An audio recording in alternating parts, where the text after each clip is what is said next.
Another exciting week. We're here to discuss topical issues. You're welcome to Football Street Banter podcast. With me are my two amiable friends, Ekanem and Apabio. It's nice to have you on the show, bro. Thank you. Thank you. Pleasure is mine. Oh, pleasure. Yeah. Back to the issue. Manchester City versus Arsenal on match day 5. That was one of the best Premier League matches I've watched in a long while. Mr. Kanem. It would have been one of the best, but you see, referee just know everything. I don't understand. Referee just turn outside down after the first 45 minutes. So I don't just understand what is going on with officiating these days in England. Yeah, come to talk about the issues of PGMO and inconsistency. Mr. Fabio, Alan should be given a red card. Don't you think so? Well, I've never been a referee in any of the official game before, so I don't think I have any power to decide that as a person. But if I were to be part of the FA team, I think that particular incident should have been well reviewed. After the game? Yes, after the game. Or while the game was in session? After the game, because the referee probably didn't take notice of that particular incident. For inside game, then get with a VAR. Okay. That was technical point of view. That is what they refer to as violent conduct. So, but a violent conduct. That is violent conduct. Somebody was looking away. You carried football, smash on his head.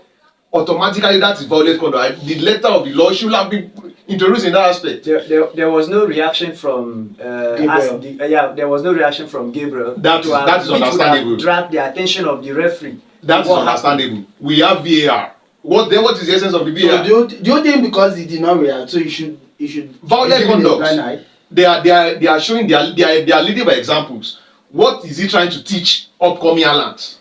So he's teaching upcoming Alans that you can carry something and break somebody's head. That is the technical implication. This guy so I didn't tell you now. So violent conduct, not a worst case scenario, should have been carded.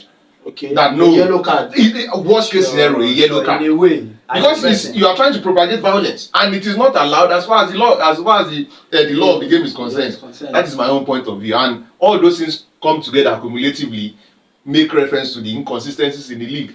Last season, Michael Oliver, when officiating Arsenal Manchester City, he made a statement when Kovacic fouled Gabriel. Say no one spoil the game. Say he doesn't want to ruin the game. Say no one spoil the game. So why you can't spoil it? No. As in, I know just the thing you get as the day, walai. I actually saw him earlier last weekend, and they said Mike Oliver was the man of the match. What do you have to say about that, Mr. Pavi? Well, to some fans anyway, they will always make reference to Mike Oliver's officiating as bad. But when you want to follow the tenet of the game, the laws, they laid down principles, you definitely get a point out of it that Oliver didn't do anything bad in that particular game. He did everything so right. Like as a person, I supported every bit of officiating Oliver gave that particular night. Have you thought about Oliver has had the antecedent of him not being fair to Arsenal? Not just Arsenal alone. Also Chelsea. I've also watched him being so harsh on Chelsea. Even Man U. Okay. Yes, not just Arsenal. The man is just someone who is very strict, and he doesn't really look at the player involved when it comes to taking his decision. And you know, as a referee, he is directly in charge of the game.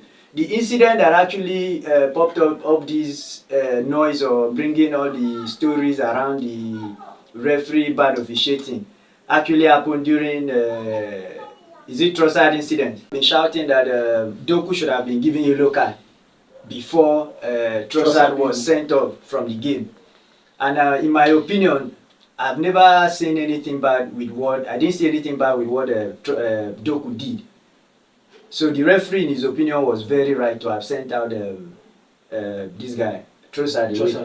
Okay. I don't want to be a conspiracy theorist, but I don't want to align with tenets and principles of conspiracy. But if you should look at it from some certain level of angle, especially from an Arsenal's perspective, for instance, that man's officiating looks injustice, like say the guy did a little bit one-sided.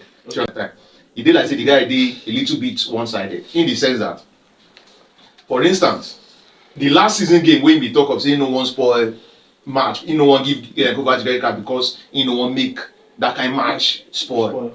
Something of that level of common sense. In fact, recently I saw how whether the Premier League posted that about 0.23 seconds was the difference in time between when he blew that whistle and when Trossard reacted to kick that ball. We have most of us play football. You understand? I probably understand what I try to talk. For football, that kind of reaction is you want he go hang leg for hair. It's not possible. Nanoseconds. So naturally, even though what Trossard apparently based on the law looks is something that is against the law, you should have used your common sense that's okay, well, based on this profile and that guy at that period of time could